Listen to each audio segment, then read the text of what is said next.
monsieur le président dama lay interpellé sa njaboot bu ñu nekkee ci fitna wolof nee na ku artuwul di nga àtte te lii raam ci ñag bi la jëm te bu fa amee kër du dem ñun mën ñu comprendre mooy naka ngay nangoo ci ay baado la di may ay borom barke te monsieur le président jaraaf dëkk bi fi nekk bu moytuwul dina fa indi soulèvement populaire dañuy jël xale la terrain yi fi nekkoon nangu ko di ko joxaat ay nit ñoo xam ne da leen jege bu boobaa mi ngi indi histoire suñu biir te bëgguñu coow wax leen ni duñu ko nangu ginnaaw yàlla dafa dogal nag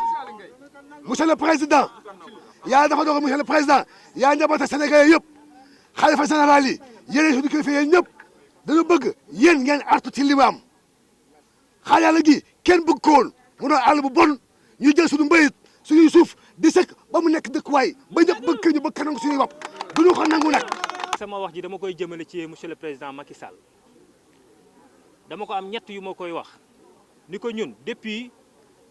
ñu fal monsieur le maire bu bees ba léegi méttitu bëñ la ñu àndal boo xamante ni wekk ko sànni dong la ñu bëgg ndax sonn nañu boobu ba léegi ci ay menaces la ñu dëkk dañ fi am suñuy kër mu yónnee fii nii dafay lotissé parce que dafa am projet dafa am nag lu fi amoon te moom la ñuy bañ ngalel bangu ñëw nañ fa toj ay këru jàmbur jël kër yi jox ko ñu leen neex am na ñi nga xamante ni ña nga fa te amuñu fa woon dara ña fa amoon kër tey ñi ngi nii amuñu dara boobu ba léegi ñu ngi daw ñun loolu daf nu yee te nag xam nga lu ñuy bañ ñun ku ñu dóor dañuy fayu xaar yàlla bii bañu ci sunu bakkan fokk mu leer du ñu nangu la ñu def ne ñu def ñu ko ñun. nit boo ñëwee di defar da ngay ñëw fekk jaraafu dëkk bi nga jaar ci moom nga waxtaan ak moom mënoo ñëw dugg ci dëkk bi rek commencé toj ay këru jàmbur toj nañu ay kër toj ay borne jaxase fii yëpp ba kenn ku ci nekk ñu bëri xamatuñu fu nu am yabal fi ay nit nag ñu ñëw fi ñoom ci seen bopp naan leen daw leen xaar yàlla ñu ngay def kii bi recensement bi ñooñu ñëw fi indi fi problème ñoom ñu arrêté recensement bi ci seen bopp ba ñu gisee ak monsieur le maire moom nangul na ni recensement bi àggul ba nu waxee dafa ni délégué bi ci boppam ñëw na fi mu woo ko téléphone moom ci boppam bi fi Macky Sall di ñëw mu ni ko après bu Macky delloo dinaa ñëw foofu xaar yàlla depuis lors délégué wax defaat na benn communiqué nee na déggu ko gisu ko élection jot na nag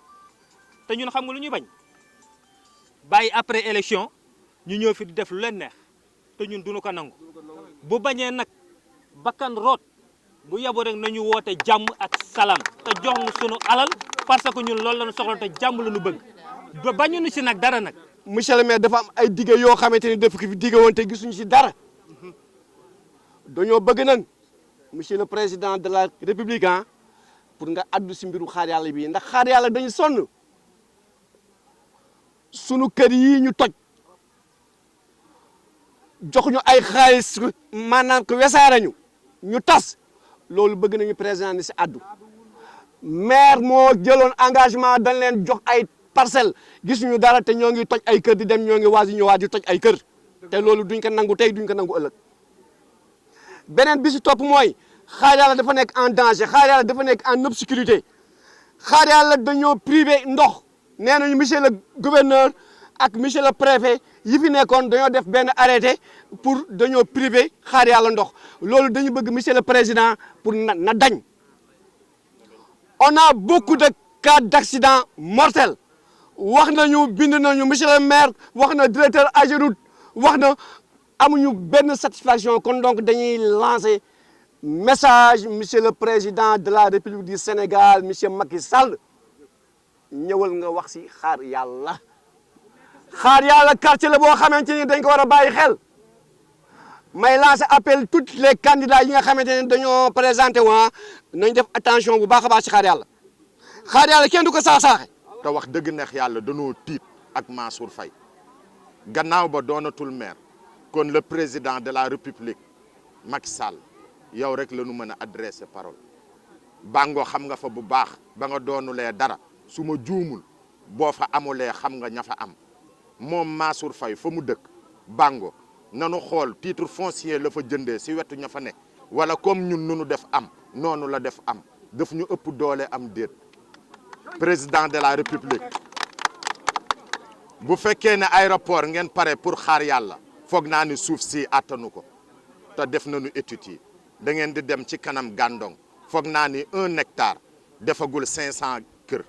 war ngeen mën a jàppale population bi surtout Ngalel Bango ak xaar yàlla bii nga xamante ni dafa impacté 33 quartiers yi Saint-Louis yi ñooy fal nag te ñooy folli te Mansour Faye amaloo yërmande askan bi ñun say voisin lañu say jarbaat lañu waaye gis nañu nu ñu taxawee boobu ba léegi première dame Marème Faye yaa waroon ñëw teew sol sa dàll wax ak ndar-ndar yi waaye kenn gisu la kenn déggu la te xamoo ni sax existé nañu. C'est toute la population de Khaar Yalla et des gens qui viennent de Saint-Louis qui disposent des parcelles ici à Khaar Yalla qui se sont réunis dans cette école pour lancer un appel à Monsieur le Président de la République. Depuis le 27 avril, le maire de Saint-Louis avait commandité un recensement et ce jour-là, on a terrassé toutes les parcelles qui s'y trouvaient dans ce site-là. Et ce que les gens fustigent, c'est-à-dire, il y a une année de cela, à Ngalel, il s'est passé une chose, on a pris des parcelles, on a restitué à d'autres personnes, des autorités. Et nous, la population de Khaar Yalla, c'est pour cette raison nous nous sommes levés. Parce qu'aujourd'hui, le maire est en train de faire son bilan et il ne peut pas faire le bilan sans ne pas parler du cas Khaar Yalla. Donc, parce que ce sont des gens qui habitent ici depuis très longtemps. Et ils ont mobilisé financièrement tout ce qu'ils avaient donc, pour investir ici. Des parcelles, des jardins, de maraîchage, etc. Donc, jusqu'à présent, le maire n'a prononcé aucun mot à leur endroit. Et il est temps parce que les gens n'ont pas où habiter. Donc, c'est pour cette raison, bientôt le président sera là et nous voulons que notre voix soit entendue. Donc, pour qu'au moins nous sortons de cette situation. Oui, en tout cas, nous sommes là pour tous les candidats. Donc, nous, c'est Khaar Yalla. C'est notre bien-être, c'est Khaar Yalla. Donc, nous accueillons tous les candidats. Donc, l'essentiel, qu'ils pensent à nous. Donc, il y a une population qui est imposante ici. Donc, on ne peut pas parler de Saint-Louis sans Khaar Yalla. Donc, vraiment, encore une fois, nous lançons un appel à monsieur le maire pour qu'il vienne ici, pour qu'il puisse rencontrer les gens de Khaar Yalla et que nous puissions sortir de cette situation.